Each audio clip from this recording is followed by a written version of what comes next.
Hello students, let us welcome you to our channel Future Endeavors.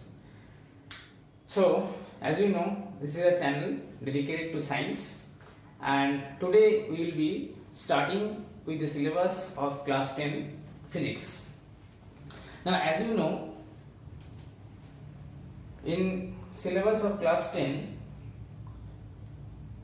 the beginning chapter is related to force. So let us see what are the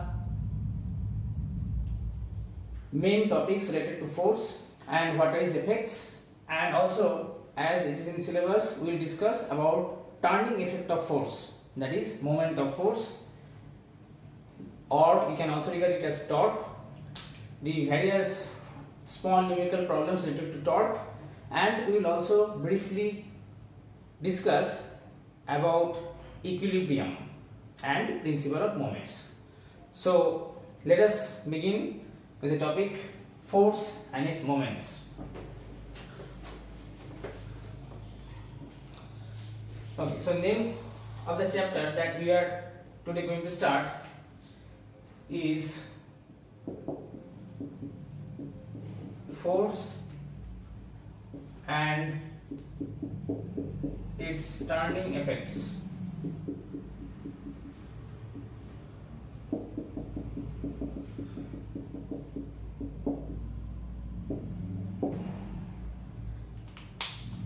Okay, so let us first of all try to analyze what force is.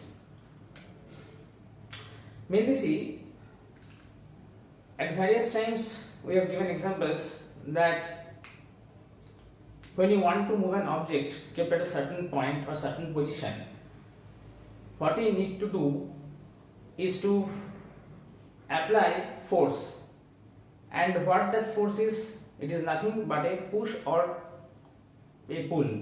A simple push or a pull can change the position of that object. Also, we can object which is moving, we can also stop that moving object. So a force has various effects. So first of all, if I come to the point that what a force is, we can say that a force is a simple push or pull. So let us see what is force. A force is a simple push or pull. Simple push or pull. Now, what are the effects of this force? We are regarding that a force is a simple push or pull. What are the effects of this force? Now we can just point out the effects of force as, first of all, a force can change the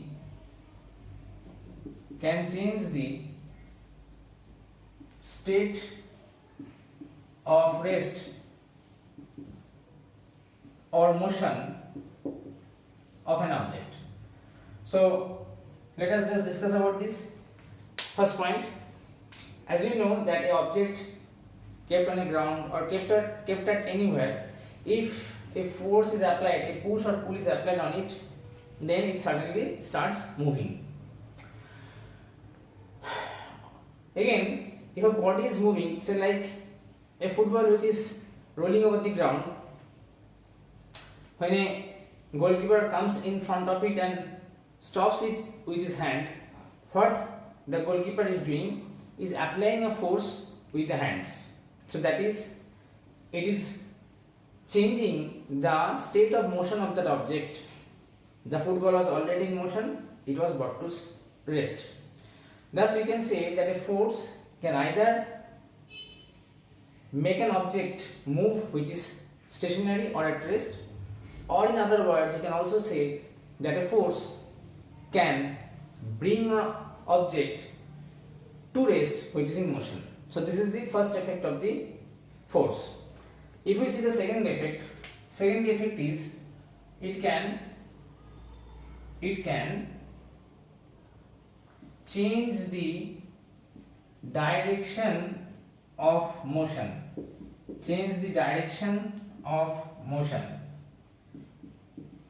Just briefly let us see what this point is trying to tell us. If an object, say when a bowler in a cricket match, we have seen that when a bowler bowls a ball, throws the ball at the batsman, and when the batsman hits it, the ball when thrown from the hands of the bowler is in motion. The batsman strikes the ball with the bat, then at that moment also the ball is in motion. But you can see certainly that the ball changed its direction of motion when the batsman strikes the ball, hits the ball with the bat. Suddenly there is a change in the direction of the motion of the ball. So what the batsman has mainly applied? The batsman has mainly applied a certain force which tends to change the direction of the motion of the ball. So this is the second effect. And the third effect is what? It can also change the shape, or I can also say size of a body. Okay, so let us just discuss this point. In the previous two points, we have, when you are seeing a body, what it tried to mean was a rigid body. Now, what do you mean by rigid body? In very simple language, we can say that a body in which the molecules are tightly packed, that is, the intermolecular space is very less. Those kind of objects or bodies can be regarded as rigid bodies. Now, in this first case, when you are observing the effect of force, actually the force has been applied on some rigid object. But say suddenly if that object is not rigid, we can take an example. Suppose say if you take a lump of soil, a lump of clay rather, which is still wet, it has not dried out, so it's quite soft. Now if you apply force on that kind of lump of clay, suppose initially it was in the shape of a cube. That lump of clay. Now when you apply force, suddenly you see that the shape of the lump of clay changes. So you can very easily change the shape of the lump of clay from a cube to a sphere or into a cylinder or anything else that you want. So this is the third effect of force, where you can see that on application of a force there is a certain change in the shape or also size of the object. If the body is not rigid, then definitely if we apply a force, we can change the dimensions of the object also. The object can be made to be more compact. Okay, so these are the three main effects of force. Now, this chapter is mainly related to, these are the main three effects of force, but what we will be discussing in this chapter is about the rotational effect or turning effect of a force. Now certainly, before discussing about the rotational or turning effect of force, what we will do, we will briefly see what is meant by the two terms. One is a translational motion and the other is a rotational motion. Okay, so if I discuss in very simple words, I can say that when you are talking of motion of a body, now this motion of a body can be of two types. What are the types? First of all, see, you can say that one kind of motion is translational motion.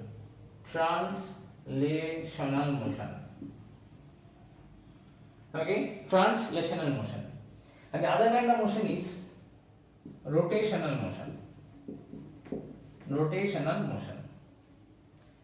So what is the basic difference between this translational motion and rotational motion? See, when an object moves in a straight line path, or it may be also in a curvilinear path, but its position is not fixed with a certain point, then you can say that the body is in translational motion. For example, you can say that a car traveling on a straight road, that is a translational motion. Again, when a football is rolling over the ground, that is also translational motion.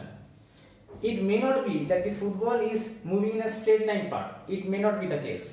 But even if the football is moving in a curved path, it can be regarded as a translational motion. So, what is then rotational motion? In rotational motion, you can say that the body or the object that is in rotational motion will be moving about a certain point, and the perpendicular distance of every particle of the object from that pivoted point will remain the same. So that kind of motion is a rotational motion. So suppose I say that for translational motion I can say that when a ball or stone is rolling over a ground, say it is rolling over a ground, so after some time it comes to this position. Okay, so it may be here it is seen that the ball is moving in a straight path, or it can be also like this, that a car is moving in a curved path like this. Okay, so at a certain time the car is in this position, at a certain time the car is in this position, or at a certain time the car is in this position. See, the car here is not moving in straight line path. Okay, please ignore my drawing, although it is not good, but I think you will be able to understand it. What I am trying to say, that the car is not moving in straight line path, it is moving in a curved path, but its distance with any fixed point is not being constant, it is continuously moving. So this kind of motions can be regarded as translational motion. Whereas if you think of rotational motion, it can be like this. Say a rod has been pivoted at this point. A rod has been pivoted at this point. Pivoted means something like this.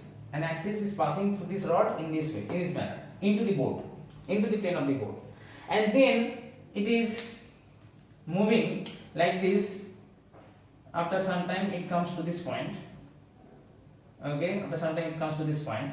Now you see, if I consider any particle of this rod from this pivot point, say this point, okay, so this point lies at a certain distance from the pivot. Okay, this is the distance. Say it may be, I take it as L. Now when this body is rotating, what is happening? It is moving to this point now. After a certain time, it does move to a certain angle. Still then, if I come to the second position, you will see that the distance of this point from the pivoted point remains fixed. It still is L. So I can say this kind of motion can be regarded as a rotational motion, where you see that the distance of the particles, individual particles that make up the object, or here the rod, remains fixed from the pivoted point. So this kind of motion can be regarded as rotational motion.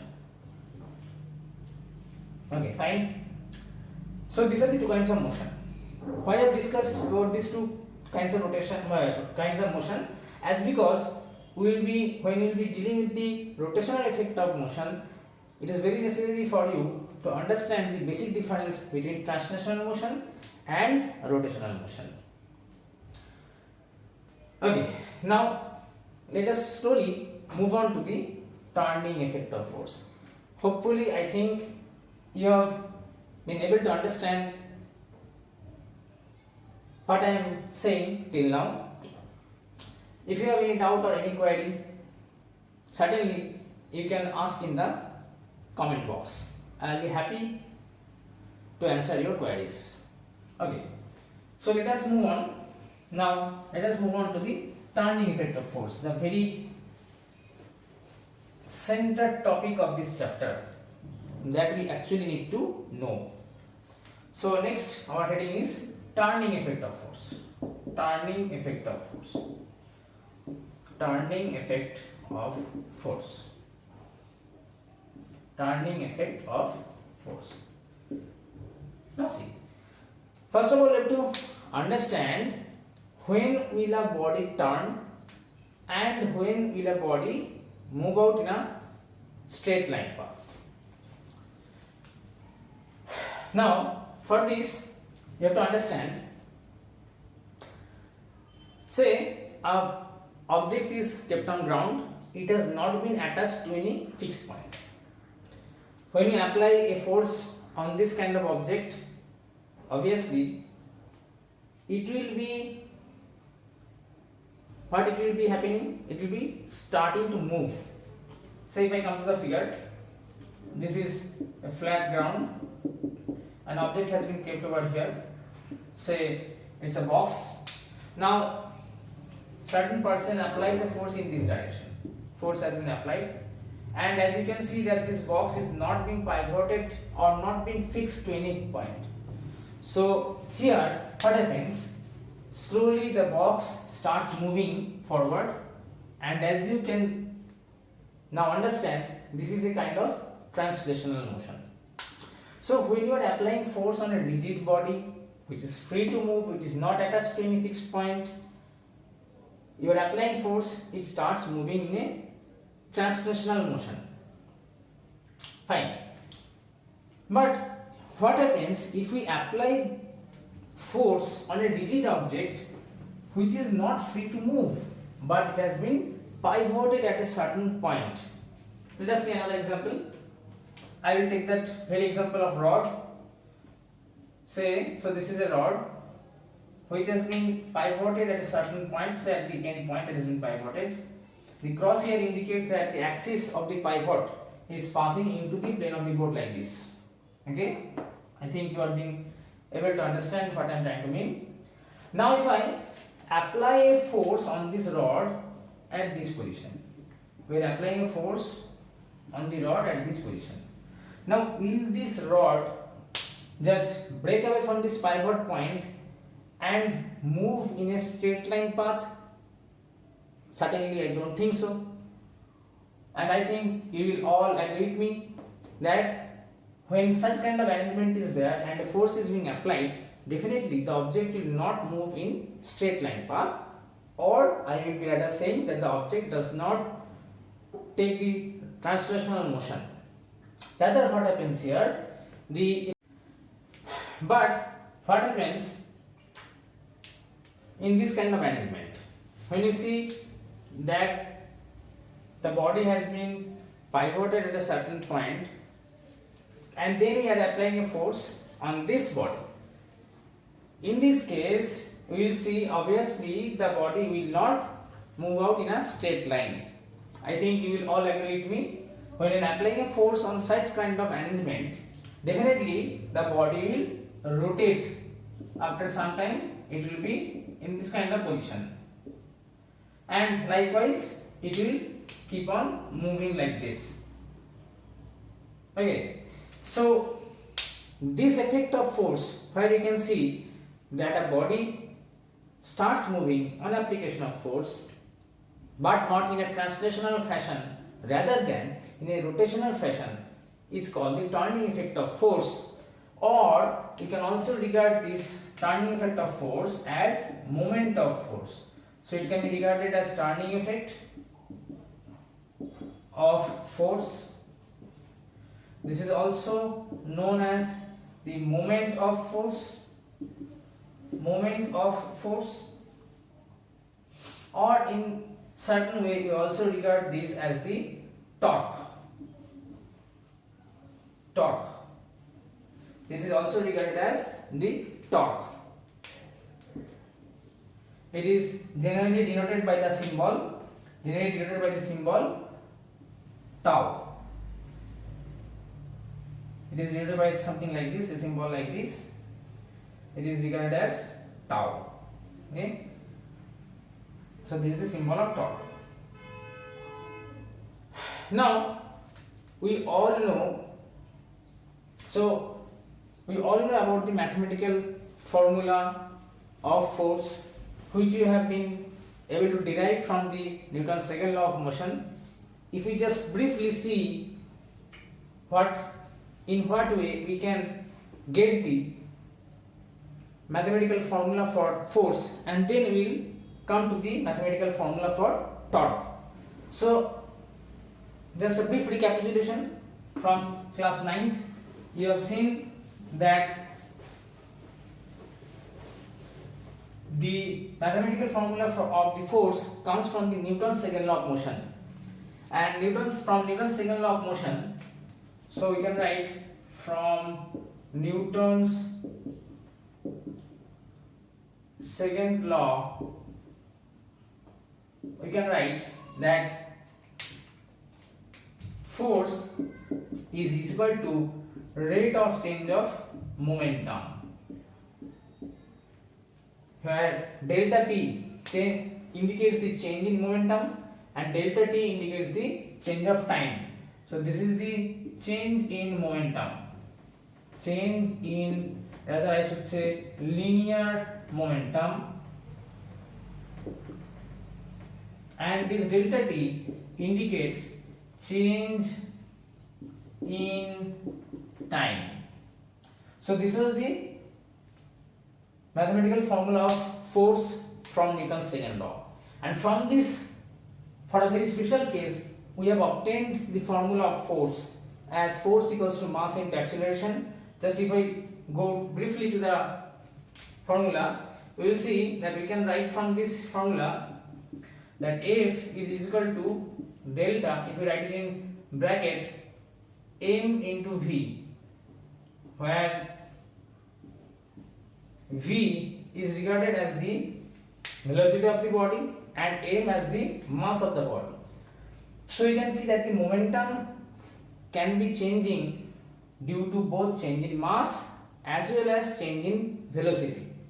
Now for a special case, in most of the cases in our surroundings, what we see, mass of object do not change. So from this formula, if I say if m remains same,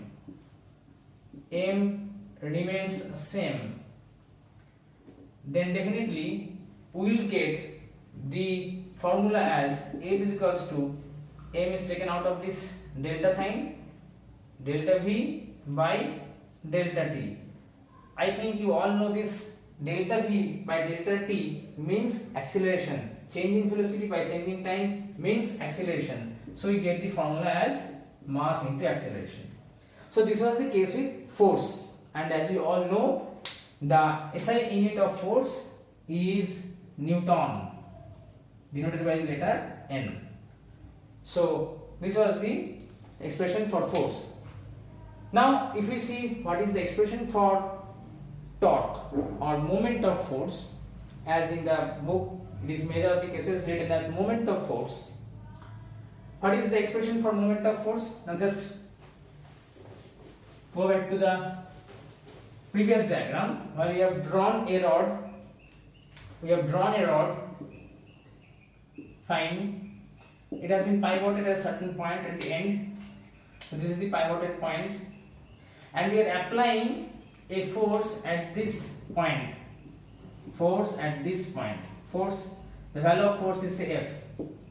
Now torque or moment of force is mathematically expressed as the product of the magnitude of the force and the perpendicular distance of the line of action of force from the pivoted point. So what is the line of action of force? If you carefully see, the line of action of force is this. And the perpendicular distance from this pivoted point, say this is the perpendicular distance. I think you are all able to understand this is a perpendicular distance. So if my perpendicular distance is r, so you can write the expression for moment of force as, so you can write moment of force, or you can also regard this as torque, is equal to you can write is equal to magnitude of force, so this is F here, multiplied by the perpendicular distance